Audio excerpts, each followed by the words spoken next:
ఒగ్గు కథ అనేది తెలంగాణలో ఉన్న అత్యంత ప్రధానమైన జానపద వృత్తి కళారూపం.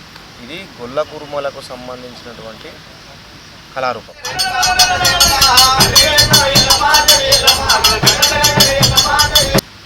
అయితే ఇది పూర్తిగా శైవ సాంప్రదాయం. హర హర మహాదేవ్.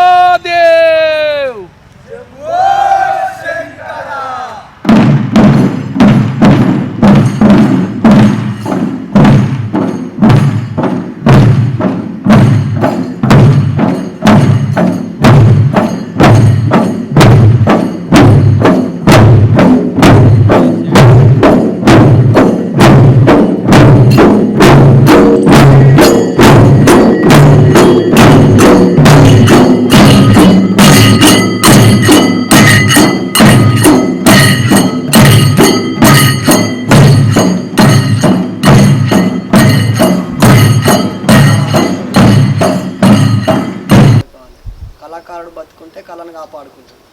అలాంటిది మా నాన్న లేడు. మా నాన్న చేసే వారం నేను చేయాలి. ఆయన ఎంత ఆయన మంచి కళాకారుడు. ఆయనలోకి నాకు గుర్తింపు రావాలి. ఆయన కళాకారుడు అనే ఎంత 10 మంది లోపల నోట్ల పేరు ఎట్లా ఉందో పలానా వ్యక్తి మంచి కళాకారుడు అదే పేరు మనం తెచ్చుకోవాలి. నేను తెచ్చుకోవాలనే ఇంట్రెస్ట్ ఇన్స్పైర్ తోటి ఆయనను టార్గెట్ చేసుకున్నాను.